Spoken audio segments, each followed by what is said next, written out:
Wi-Fi là coupé.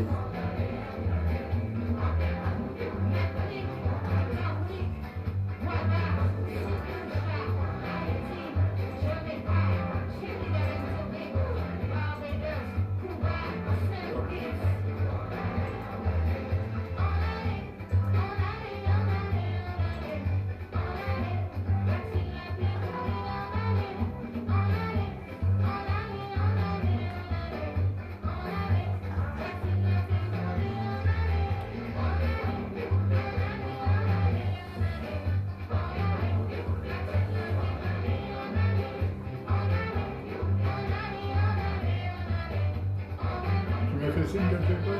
Oui, c'est bon.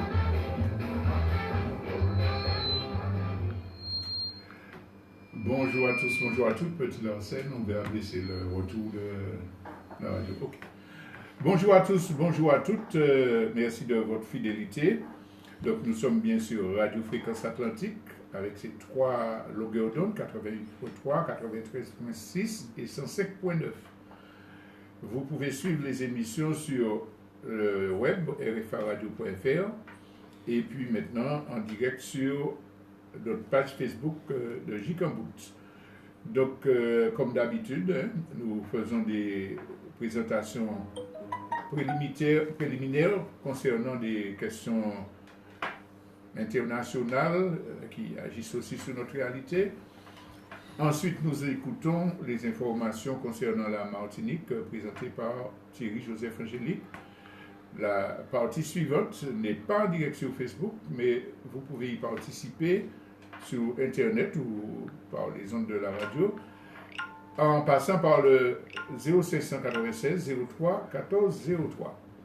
Donc là, c'est pour échanger, réagir aux informations que nous avons données, proposer des informations complémentaires ou des thèmes de débat. Donc voilà. Donc aujourd'hui, nous avons retenu deux thèmes généraux. La fameuse loi sur la sécurité globale et les violences policières en France. Et puis le deuxième point qui est plus global, qui concerne la stratégie pour résister au vent de fascisation, au bout du compte, pour renverser le système capitaliste ultralibéral et pour construire l'alternative. Donc ce sont les deux grands thèmes que nous allons présenter et bien sûr nous profitons pour faire des commentaires sur des faits d'actualité. Alors, concernant la loi sur la sécurité globale que le gouvernement, le régime Macron essaie d'imposer,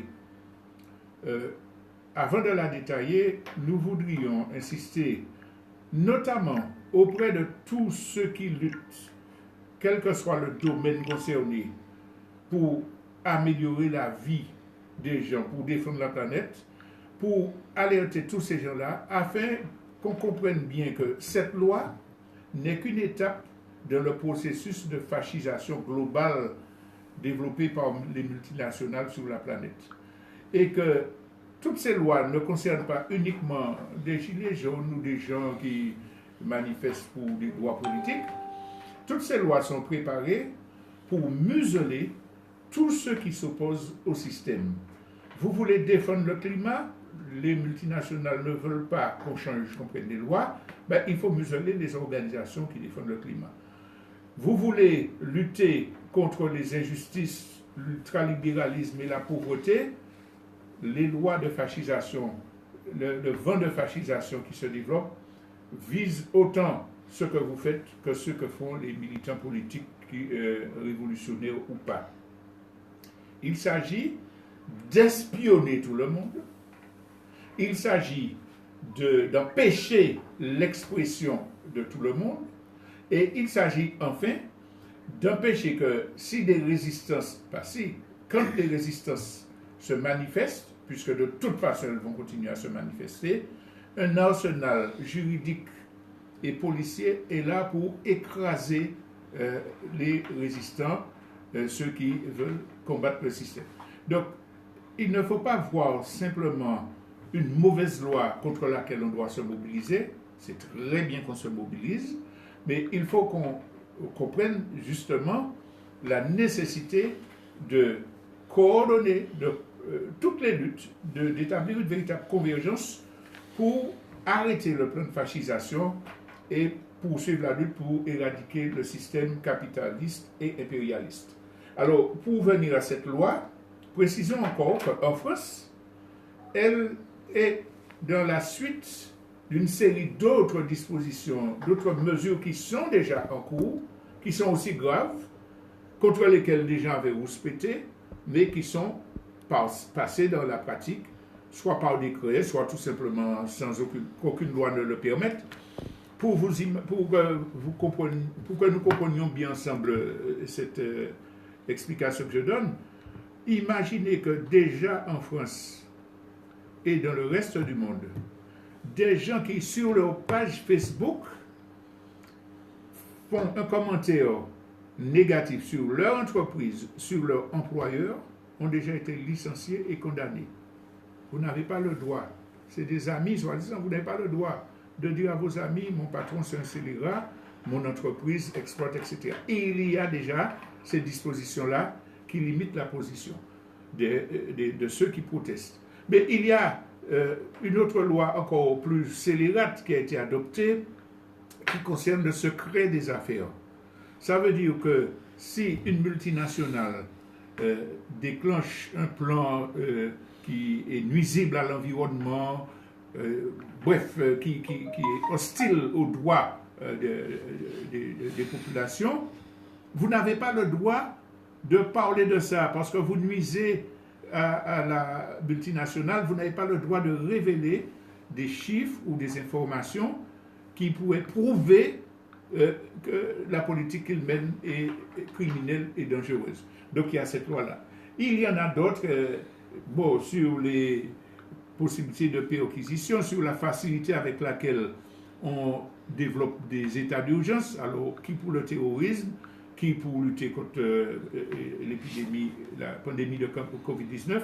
Et donc quand cette loi vient, c'est pour mettre au service de la justice et de la police des moyens de se prémunir contre toute dénonciation.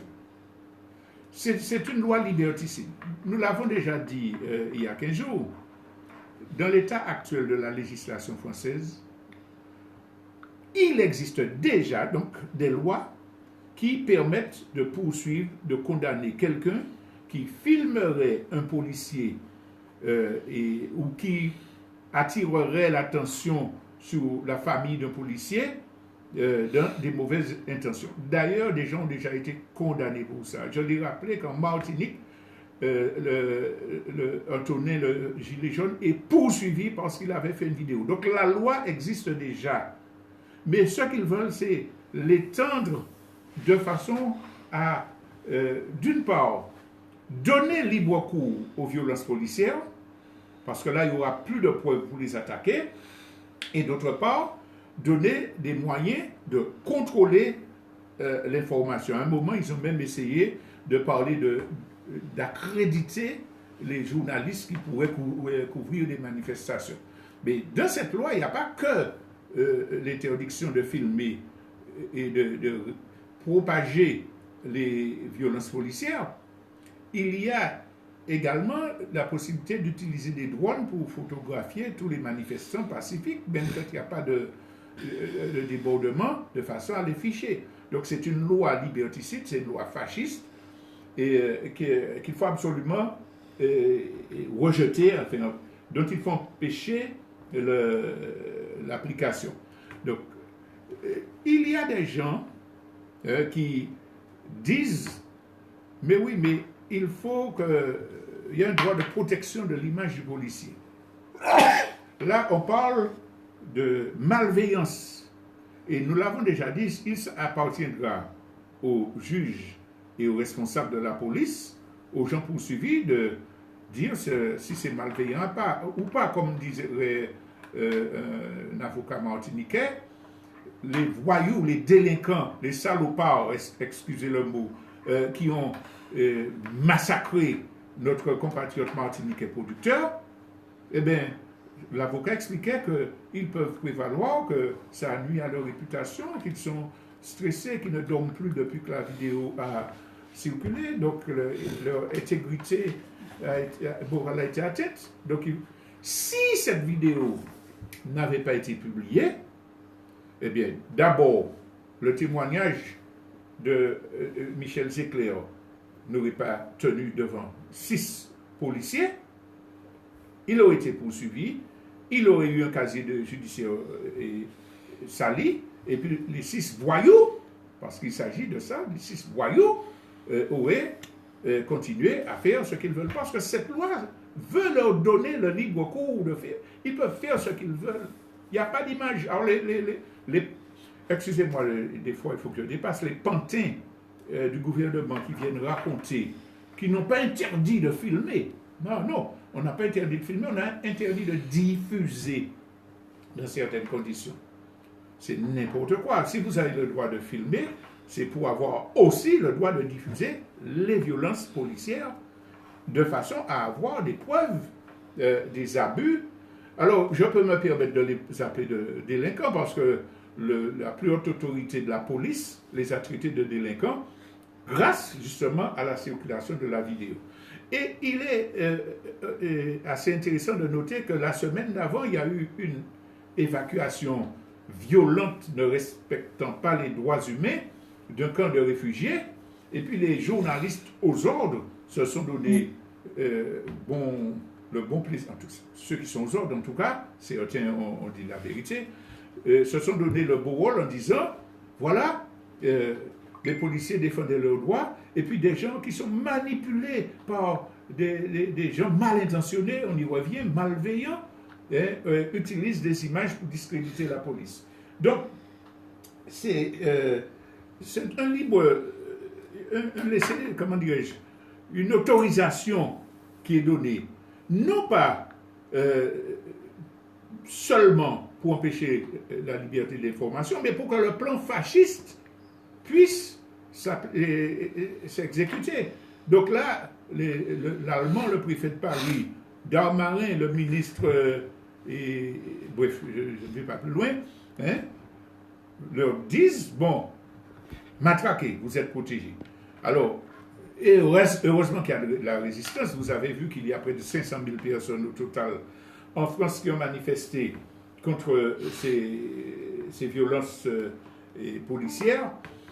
Et c'est le moment de préciser que la violence policière et la violence judiciaire marchent de pair. On va parler de l'aliénation, de l'idéalisation de certains nombres que certain nombre de personnes développent sur la police, notre police, la police républicaine. C'est pas ça notre police. Au passage, les policiers délinquants là, et puis ceux qui croient qu'ils ont l'autorisation de leur hiérarchie pour se livrer à leur bas instinct, devraient tirer leçon de ce qui se fait avec Michel Zecler. Parce qu'on leur dit, allez-y, on vous protège, on fait une loi pour vous protéger, mais si par hasard vous êtes pris la main dans le sac, ça veut dire que des vidéos vous ont démasqué. Si par hasard ça se fait, nous ne vous couvrons pas, vous êtes des bandits, sortez de là, vous salissez l'image de la police, vous êtes jetés en pâture. Ça c'est votre affaire, vous avez choisi d'être voyou. Mais dans le langage développé par ces fameuses autorités, ce n'est pas la police républicaine. Non, c'est des brebis galeuses. C'est faux. Il y a des êtres humains honnêtes dans la police. Tous les individus policiers ne sont pas des voyous, des violents, des inhumains. Non, ce n'est pas vrai. Mais la police républicaine n'est pas un lieu de gens, une institution publique au service de la population. Ce n'est pas vrai. Prenez l'histoire de la France. Toutes les luttes ouvrières qui ont existé de tout temps ont toujours connu des violences policières, du gazage, du matraquage. Les policiers qui ont éborgné, amputé les gilets jaunes, c'est la police républicaine.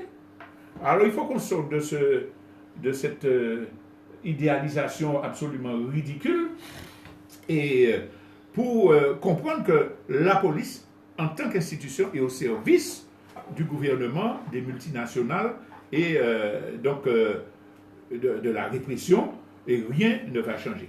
Alors, j'ai parlé de violence policière, il faut parler de la violence judiciaire, parce que la loi libère les troupes, mais il faut pouvoir juger ceux qui ne respectent pas les lois liberticides.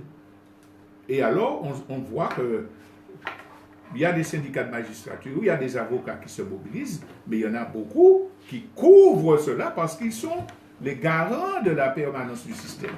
Pour laisser la France, nous revenons dans la colonie martiniquaise. Cette semaine, quand un procureur se permet de convoquer 2 jeunes militantes qui ont participé, quand vous voyez ces 2 militantes-là, vous pensez bien que ce ne sont pas elles qui ont décidé individuellement de casser des statuts colonialistes et racistes et puis d'opérer. Il y a eu à peu près 1000 personnes qui ont revendiqué publiquement, j'étais là, je participe. Mais au moins, il y en a une cinquantaine ou une centaine qui étaient là, qui sont identifiables, qui ont dit, nous étions là. Pourquoi c'est ces 2-là parce qu'on essaie de faire un exemple. Le procureur qui fait cela, c'est quelqu'un qui a une haine contre les résistances martiniquaises. Ce même procureur poursuit tous les avocats qui défendent les militants anti-chlordécone. Vous savez, de quoi on est là? Dans quel pays on est? C'est pas de la fascisation, ça? Dès qu'un avocat défend des militants injustement poursuivis, il est poursuivi lui-même. Une magistrature m'a regardé avec des gros yeux, il a fait des intentions belliqueuses. C'est n'importe quoi. Mais c'est pour dire qu'à l'intérieur, ce n'est pas des juges impartiaux qui parlent, qui font respecter le droit. Ce sont des gens qui ont une revanche à prendre sur ces maudits colonisés qui osent renverser des statuts de colonialistes de la civilisation qu'ils défendent. Donc la justice est instrumentalisée. Au niveau international, on l'a déjà expliqué. En renversant Dilma Rousseff, Zelaya, etc. C'est déjà clair. La justice est instrumentalisée. Mais jusqu'à présent, il y avait des faux semblants. Mais là, il donne libre cours. Fermons cette parenthèse. Vous avez déjà suffisamment d'éléments pour savoir que la justice n'est pas juste. Que, suivant que vous soyez malheureux, pauvre, on vous écrase. Et si vous êtes au haut de l'échelle, votre affaire passe d'une certaine façon. Mais je veux insister sur un point. C'est que les médias sont au service du gouvernement et des multinationales. Il y a des journalistes honnêtes, courageux, qui font parler les images. Et puis il y a des moments où les images sont tellement criantes qu'on ne peut pas ne pas parler. Mais il y a tout de suite une contre-offensive qui est faite par l'establishment, comme dirait l'autre, pour faire peser la balance. Alors on entend un sondage qui est publié par Euronews, par un certain nombre de... Je crois que c'est l'IFOP qui a fait ce chômage et ce sondage, et qui vous dit, alors, une majorité de Français soutient la loi sécurité globale. Vous avez entendu, une majorité de Français soutient la loi sécurité globale. 51% disent que Macron a raison. Oui, c'est une bonne chose parce qu'il faut protéger la police. Chers auditeurs, chers téléspectateurs, vidéastes, le sondage qui est dit ainsi, vous savez combien de personnes il concerne par téléphone? 982 personnes sur 67 millions de Français.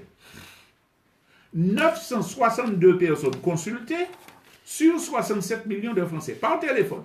Vous voyez quelle classe qui est exclue. Sur ces 962, quand on vous dit 51% soutiennent Macron et puis 40% sont contre, ça veut dire 982 divisé par 2, ça fait à peu près 500 pour aller, on est large, on leur donne quelques fois de plus. 600 personnes sur 67 millions de Français. Mais on ne nous dit pas quelles questions ont été posées. On dit quelle question a été posée. On dit ils soutiennent. Et puis il y a quand même plus de 400 qui disent nous pas d'accord. Et puis ça, les Français. Et il faut dire qu'il y a 2% qui ne se sont pas prononcés. Alors, je parle de l'offensive qui est faite pour récupérer la population. Bon, il y a des gens qui vous spectent, mais la majorité est pour. Mensonge, manipulation, intoxication. Et puis, il y a d'autres manifestations de ce fascisme.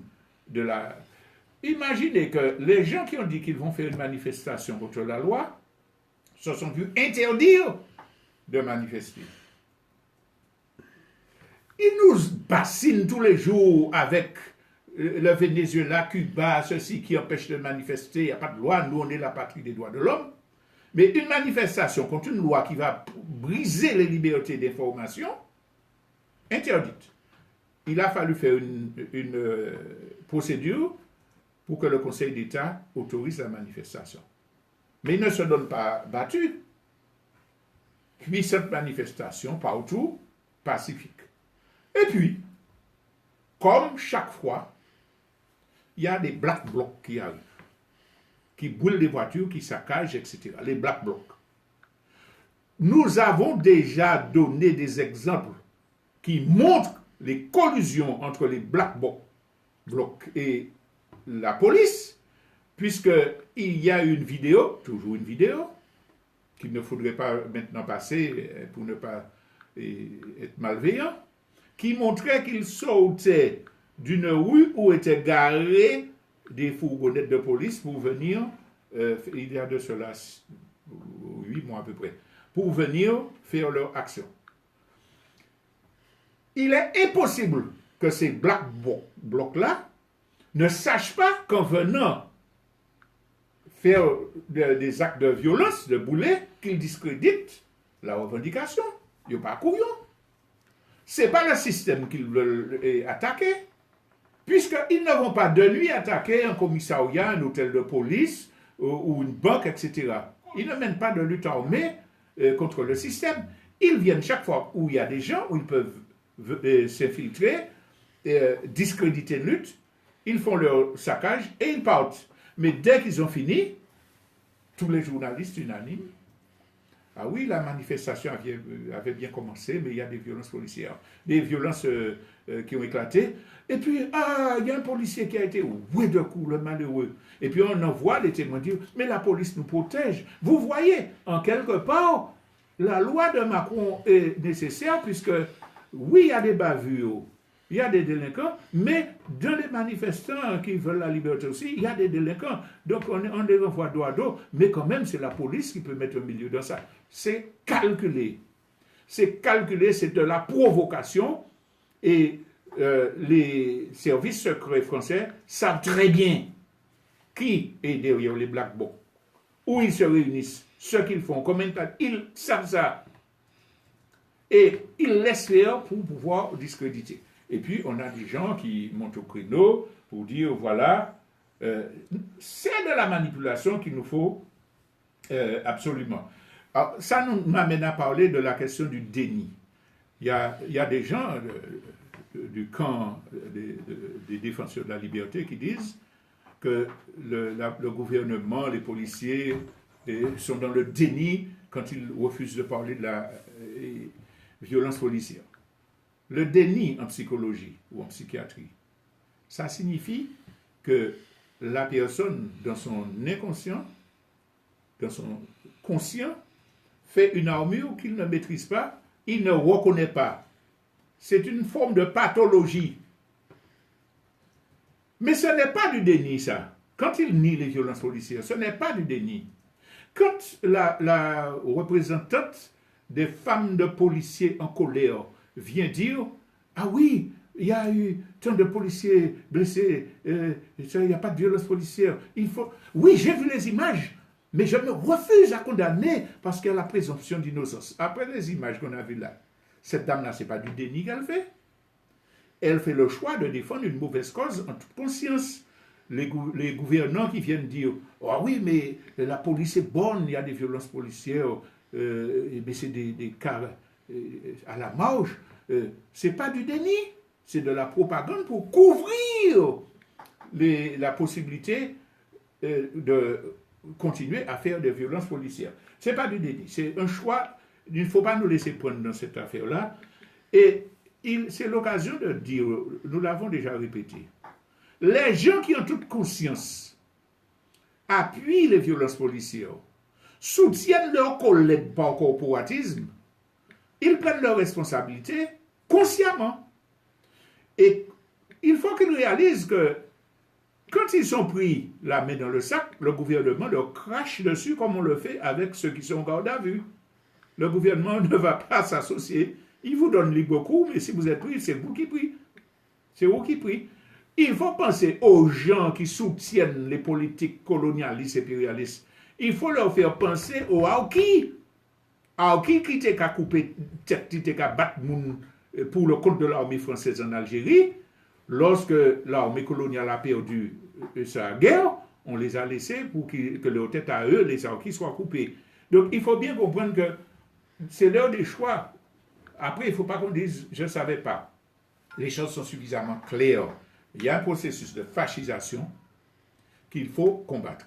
Alors, on parle de la fascisation menée par le gouvernement français, mais dans la société globale, le phénomène se développe. Vous avez vu ce qui s'est passé aux États-Unis avec Trump. Trump a eu 70 millions de voix quand même s'il a été largement battu par Joe Biden. Les gens qui défendent Trump, quel est leur langage? C'est des gens qui disent, bon, white power, laissez-moi gagner mon argent, ça fait comme elle qui prend plomb, etc. Ce qui se passe en France va conduire à un phénomène comme le trumpisme, c'est le pénisme. Parce que tous les petits commerçants, tous les gens qui sont écrasés par la politique de Macron au service des multinationales, vers qui vont-ils se retourner? Ils vont se retourner vers les fascistes qui leur disent c'est les Noirs qui prennent votre travail, c'est les immigrés qui violent vos femmes, on peut vous empêcher de si. Macron ne respecte pas notre priorité nationale, ils vont grossir les fonds du fascisme. Et donc, il faut bien comprendre que le combat qu'on mène aujourd'hui pour les libertés est essentiel, mais qu'il doit s'accompagner du combat pour les idées humanistes, pour les idées justes, y compris dans la population française. Les adversaires sont de deux types. Vous avez des adversaires conscients, lucides, qui défendent des intérêts supérieurs. Et puis vous avez des adversaires aliénés, manipulés, ignorants, qui sont instrumentalisés pour empêcher les changements révolutionnaires ou progressistes. Eh bien, ce serait une erreur de traiter les deux de la même façon. Les premiers, il faut les combattre sans concession. Les deuxièmes, il faut les combattre aussi, se protéger, mais tout en menant une campagne d'information et d'explication qui leur permet de comprendre qu'ils sont manipulés. Il faut que ce pauvre Français qui est de la dèche et puis qui dit aux immigrés « sortez de chez moi », il faut qu'on leur explique « chez toi, c'est où ?» Ou pas ni caille, ou pas ni travail, ou pas ni thé, ou pas ni rien. Tout est à Macron et aux classes dominantes. Tu n'as rien, tu n'es pas chez toi. Tu es chez les grands capitalistes, au même titre que moi. Maintenant, si tu veux avoir un chez toi, il faut à nos côtés lutter contre les multinationales et les grands capitalistes. Alors, j'en arrive à la deuxième partie de l'exposé. Quelle stratégie pour résister contre cette vague de fascisation, pour à terme renverser le système et construire l'alternative? La première chose, c'est qu'il faut absolument dépasser toute forme d'aliénation. Chaque fois, je le répète, l'aliénation, ce n'est pas un gros mot, ce n'est pas une maladie mentale. Il y a des maladies mentales qui relèvent de l'aliénation, mais l'aliénation, c'est quand on pense avec les idées de l'autre, suivant les intérêts de l'autre, tout en étant intelligent, conscient, humain, etc., mais on ne maîtrise pas la grille, les grilles qui permettraient d'analyser la réalité. C'est ça l'aliénation. Et je prends un exemple. On a vu un certain nombre de personnes parler pour soutenir Michel Weber. Ce n'est pas ma France. Ce n'est pas la France que j'aime. Ah, et quand même, ça, on ne devrait pas voir ça dans la patrie des droits de l'homme. Et puis, il nous faut respecter l'état de droit. Non, ceux qui disent qu'il nous faut respecter l'état de droit, c'est une autre catégorie. Mais les premiers qui disent ça, bon, attendez, c'est quoi ma France? Les grands footballeurs, là, ils ont une France. Ils ont une France. Ils sont dans le pays des droits de l'homme. L'histoire de France, pays des droits de l'homme, chers compatriotes, il nous faut mener une lutte sans concession contre cette hérésie raciste. Chers camarades internationalistes de France et d'ailleurs, il faut lutter contre ce langage qui revient systématiquement, qui est une hérésie. En quoi la France peut-elle être le pays des droits de l'homme?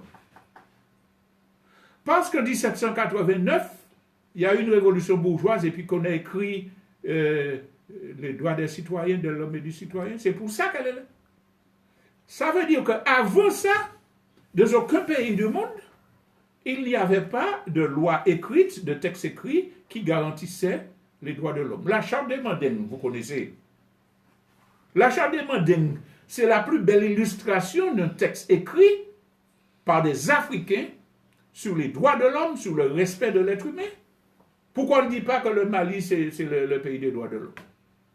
Donc, s'il s'agit d'écrit et d'antériorité, c'est un mensonge. Deuxièmement, les mots ne veulent rien dire.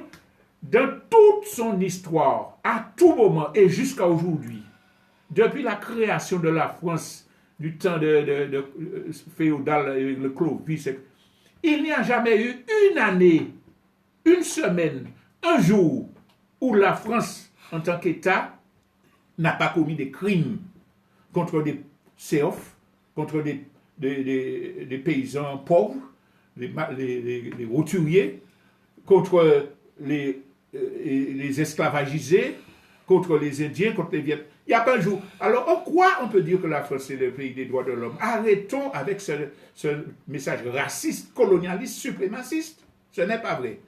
Ma France. Ce n'est pas votre France, c'est la France de Macron, c'est la France des multinationales. La République, c'est quoi? La République, ça ne veut rien dire. Une République peut être totalitaire, raciste, et la République française l'a souvent été. Donc, il nous faut nous débarrasser et nous attendrions plutôt que les élites qui ont percé dans la culture et le sport disent, non pas j'ai honte à ma France, mais qu'ils disent, il nous faut arrêter avec la dictature, il nous faut arrêter avec les idées impérialistes. C'est ça la réalité. Et puis, alors, l'autre forme d'aliénation concerne les conceptions sur les élections, les institutions, l'état de droit. Ça veut dire quoi, l'état de droit? Alors, il faut respecter l'état de droit en Turquie. L'état de droit, il y a des gens qui ont été élus. Erdogan met 100 000 personnes en prison.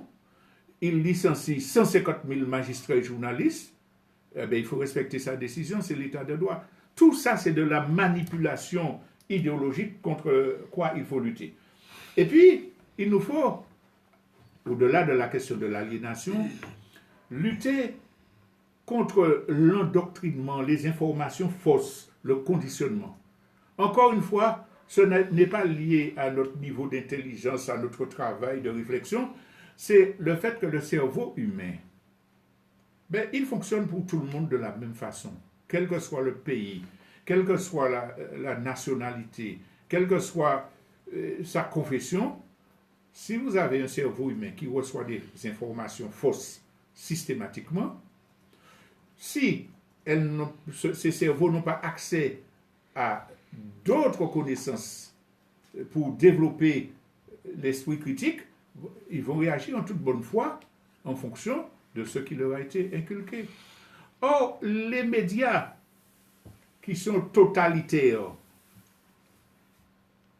et qui sont aux mains des multinationales, unanimement développent les mêmes informations, le même langage. Même parfois quand on dit une chose contraire, c'est pour se donner bonne conscience.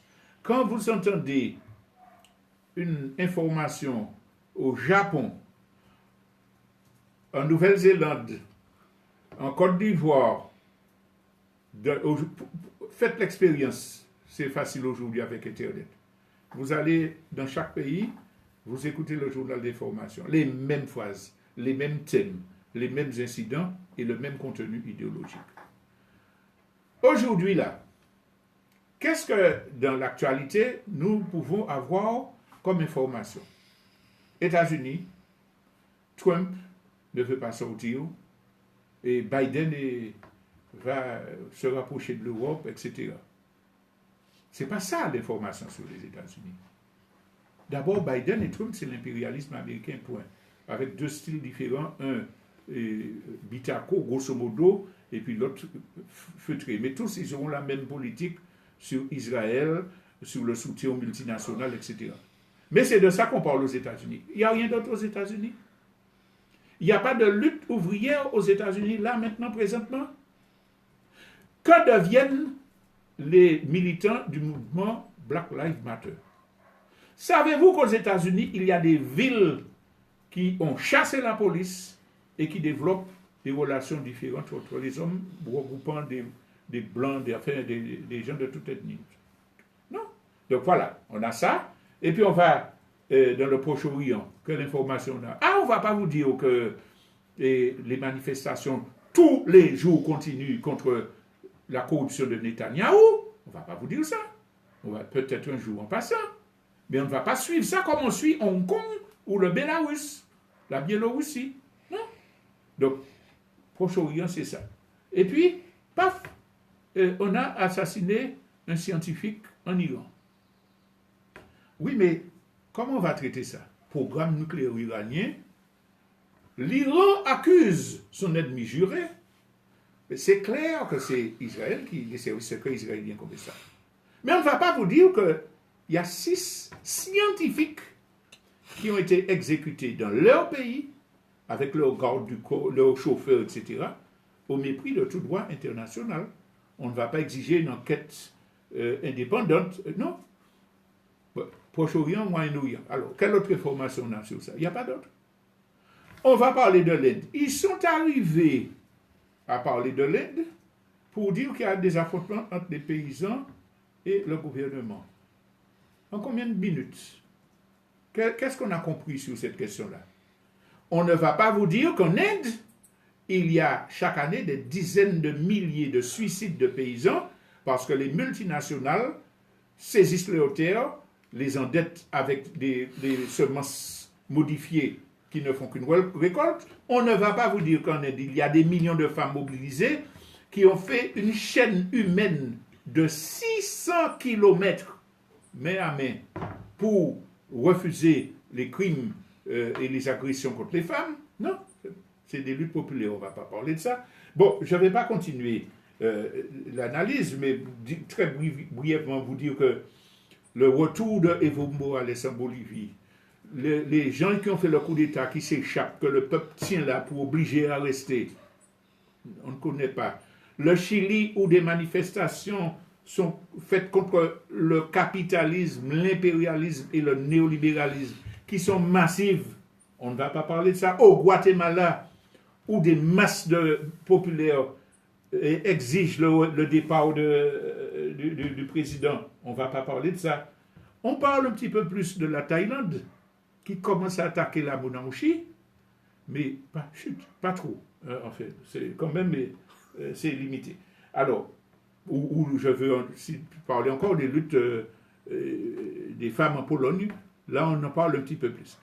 Mais dans notre conscient, quand nous avons fait le balayage de ces informations, l'idée générale qui est que partout le système capitaliste, les politiques ultralibérales, dans tous les coins de la planète, y compris en Chine, que tout cela est contesté, que les masses populaires s'organisent, qu'elles gagnent et qu'elles construisent des modèles alternatifs. On ne va pas parler de ça parce que ça va donner confiance à l'opinion. Ça va montrer que le système est arrivé à son terme et qu'il faut penser à construire autre chose comme ça se fait un peu partout. Donc, c'est pour montrer que le deuxième élément pour combattre la fascisation, préparer la chute du système et les constructions alternatives, le deuxième élément, c'est de maîtriser l'information alternative, de développer les relations, les convergences entre les luttes populaires de par le monde dans des réseaux différents, dissidents. C'est la deuxième condition. Cela se fait de plus en plus, mais pas assez, parce que nous restons prisonniers de l'accoutumance aux médias, aux jeux idiots qu'ils font sur les télé, etc. Et puis, la troisième chose, c'est l'analyse politique et les dispositions d'organisation qu'on peut prendre pour combattre le système.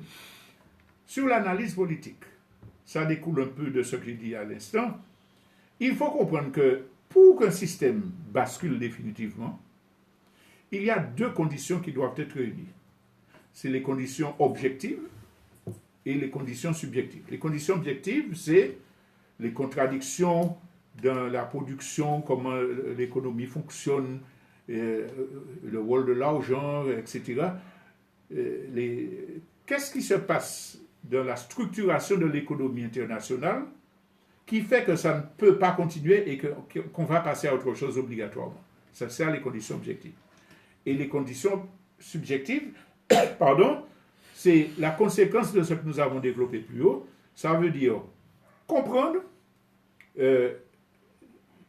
la stratégie à mettre en place et trouver des formes d'organisation de lutte qui permettent de rassembler toutes les initiatives alternatives, les forces pour l'affrontement, parce qu'il s'agit d'un affrontement. C'est ça les conditions subjectives. Donc, en ce qui concerne les conditions objectives, il faut que nous comprenions bien, indépendamment des déclarations, des plans, on va mettre 700 milliards pour relancer l'économie, il y a des réalités incontournables. La Chine, aujourd'hui, devient la première puissance économique internationale. Il est impossible aux impérialistes capitalistes anciens d'empêcher cette dynamique. C'est impossible. Là, la Chine va occuper la place qui avait été laissée par Trump dans l'association de libre-échange d'Asie du Sud-Est. C'est un plus encore, mais même sans la réalisation de cet accord-là, elle a déjà le vent pour d'autres raisons que nous n'allons pas avoir le temps de développer. C'est une réalité. Le fait que ce soit un régime à parti unique, centralisé, on peut être pour ou contre, ce n'est pas ça le problème, fait que les autorités chinoises peuvent contrôler le développement de l'économie et prendre des mesures dans la lutte internationale pour l'hégémonie beaucoup plus à l'aise que les Occidentaux. Vous n'avez qu'à voir la question de la gestion de la lutte contre la pandémie. Mais ce n'est pas le seul élément. Le deuxième élément, c'est que la Russie, qui était dans une période de reflux, après la chute du mur de Berlin, eh bien, a commencé à reprendre du poil de la bête. Personne ne peut nier le rôle diplomatique qu'aujourd'hui joue la Russie. On parle de la Syrie, on parle du Bélarus. Partout, elle installe ses réseaux et arrive à contourner les sanctions prises par les Occidentaux. Dans l'Inde, les luttes populaires actuellement freinent les possibilités que le gouvernement maudit, qui est ultralibéral, puisse servir utilement au regain de force, au renforcement des impérialistes occidentaux. Mais Chine et Asie, ça fait déjà à peu près 30% de la population mondiale. 7 milliards d'habitants, à eux deux, ils font 2 milliards 5 à peu près. Bon. Donc, qu'est-ce qu'il reste? Les États-Unis, ils sont en crise politique avec Trump, d'accord? Division de la population en deux camps de plus en plus irréconciliables, c'est ça? Mais débâcle du dollar. Ce qui avait permis la domination de l'impérialisme américain, c'était le dollar, avec les fameux accords de Bretton Woods qui imposaient le dollar pour les échanges internationaux. L'Amérique rentre dans une période de crise. Il y aura des dissensions entre les différents gouvernements. Ils ne sont pas en possibilité aujourd'hui de rivaliser avec l'impérialisme sinon. Alors, qu'est-ce qu'il nous reste? Nouvelle-Zélande, Australie, ils sont en train de rentrer dans les accords avec la Chine. Et puis on va en Europe. L'Europe est en train de se déliter et elle va se déliter obligatoirement. Départ de la Grande-Bretagne, et tension avec les États les plus réactionnaires, Pologne, Slovénie, etc., qui empêchent la réalisation des plans de, entre guillemets, sauvetage de l'économie. Mais de toute façon, le tissu économique français est en train de se déliter avec les politiques de désindustrialisation, avec l'attaque de Macron contre les collectivités locales et les classes populaires, les petits commerçants. Alors là, je l'ai déjà évoqué, mais il s'agit de bien comprendre que les multinationales ont placé à la tête de tous les pays occidentaux pratiquement des gens qui se moquent totalement des intérêts de leur pays, de leur nation, qui sont là pour défendre les multinationales et préparer l'affrontement des multinationales contre tous ceux qui veulent remettre en cause le système capitaliste et leur domination. Quand Macron vient au pouvoir, Macron vient au service de cette politique-là. Il se moque totalement de la faillite des petits commerçants. Il la souhaite. Pourquoi? Parce que quand les petits commerçants auront fermé boutique de tous les domaines, les multinationales vont récupérer le marché.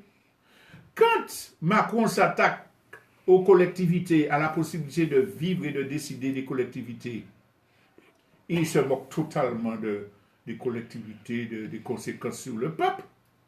Il veut que les collectivités ne puissent plus travailler pour que les privés du domaine de la santé, des transports, de la distribution occupent le marché. Il se moque totalement si le Front National va récupérer les voix. Au contraire, il va désigner, c'est eux les fascistes, et puis lui, il applique sa politique fasciste, et puis il divise les peuples entre les pro-Le Pen et anti-Le Pen, pendant que sa politique des multinationales s'installe. Donc, il faut bien comprendre, c'est pour ça qu'au début, en introduction, je disais que tous ceux qui luttent pour la transformation positive du monde comprennent ce schéma global-là et tirent la conclusion que si on ne s'attaque pas au système, si on ne regroupe pas les forces populaires pour ce qui doit être une véritable révolution, c'est l'heure de la révolution qui s'approche. La révolution, je l'ai dit, je le répète, ce n'est pas descendre dans la rue, craser, briser, faire la lutte armée. Des formes comme celle-là que je viens d'indiquer peuvent accompagner une révolution parce qu'on n'arrive pas à maîtriser les mouvements populaires, mais théoriquement, la révolution, c'est le passage d'une société qui a fait son temps à une nouvelle société qui correspond aux besoins de l'époque. Des changements fondamentaux en matière de structuration, comment est organisée la démocratie.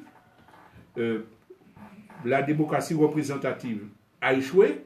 Comment faut-il la renouveler pour que la démocratie directe ne soit pas de l'anarchie? C'est sur le plan des institutions. Sur le plan de l'organisation économique, la recherche du profit, le productivisme, etc., ça a fait son temps, ça tue la planète, ça tue les hommes. Il faut passer au retour au circuit court, à l'initiative locale, aux grandes entreprises publiques qui permettent la coordination.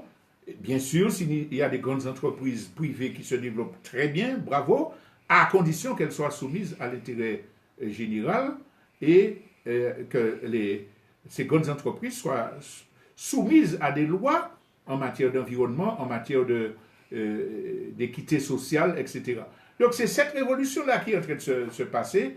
Et comme ils savent, les maîtres du système, qu'elle est inéluctable, c'est pour ça qu'ils renforcent le fascisme de façon à pouvoir retarder le moment de la chute. Donc, la conclusion, c'est que nous devons absolument revoir le mot qui est à la mode, nos paradigmes, revoir nos conceptions des rapports entre les êtres humains, revoir notre conception en matière de pensée, combattre la pensée bourgeoise, élitiste, individualiste, je ne veux pas être récupéré, tatati. Il faut qu'on privilégie la pensée collective. Chacun a des compétences, des connaissances dans son domaine. Les bourgeois, les capitalistes, les impérialistes, ils ont des staffs qui font tout converger pour pouvoir décider des orientations les plus positives. Eh bien, nous devons faire la même chose. Accepter les différents éclairages, l'aspect spirituel que certains prônent, l'aspect écologique que d'autres mettent en avant, l'aspect radical qui reste nécessaire, etc. Mais dans un esprit hors compétition, hors recherche d'ego, parce que cette organisation-là mène un bon combat sur le terrain de telle lutte. Ah, c'est pas moi, donc je vais faire un parallèle et puis je vais faire une compétition. Non, c'est pas ça. Il faut qu'on développe les convergences et de façon à être aussi puissant en matière d'union et en matière de stratégie, en matière de logistique, face aux ennemis qui nous attaquent. Et la dernière phrase que je voudrais dire, c'est qu'il y a urgence pour le monde, mais il y a toute urgence encore davantage pour notre pays qui est soumis aux aléas climatiques, qui est soumis à la dépendance alimentaire. Notre pays qui est sujet aux divisions maladives liées au syndrome de Lynch. Il y a urgence pour nous, parce que, vous savez, la dépendance, c'est comme la cam. Hein. Si vous n'en avez pas, vous crevez. Il nous faut sortir de la dépendance du colonialisme français. Quelqu'un a encore des illusions sur la gentillesse de la France qui va nous donner de l'argent, qui va nous vêtir, qui va nous... Il y a des gens qui peuvent croire ça encore aujourd'hui. L'État français va donner priorité à nos enfants diplômés pour gérer le pays par rapport à ces gens parfois sous-diplômés et qui viennent avec l'idéologie raciste. Non. Il y a urgence pour nous. Réfléchissons, coordonnons nos actions et très certainement, nous pourrons porter notre contribution à la révolution planétaire qui est en cours. Et je profite pour finir pour saluer Alexiane et Jaï qui sont présentés comme figures de la lutte contre les colonialistes, les statues, les symboles racistes et colonialistes. Parce que, mes chers amis, vous avez vu, la tempête dans le monde, ça se faisait avant, hein, à l'échelle locale. Mais là, après cet acte-là qui a été connu dans le monde, partout, Christophe Colomb, et récemment à Barbade, et l'amiral Nelson, etc. Voilà, notre petit pays, il a donné un exemple. Il a porté sa contribution et nous pourrons porter encore davantage notre contribution parce que nous avons les êtres humains, le niveau, l'expérience, l'histoire, notre histoire qui nous enrichit suffisamment pour que nous jouions ce rôle-là. Merci de votre attention. Dans quelques instants, on va écouter Thierry Joseph Angélique nous parler du pays.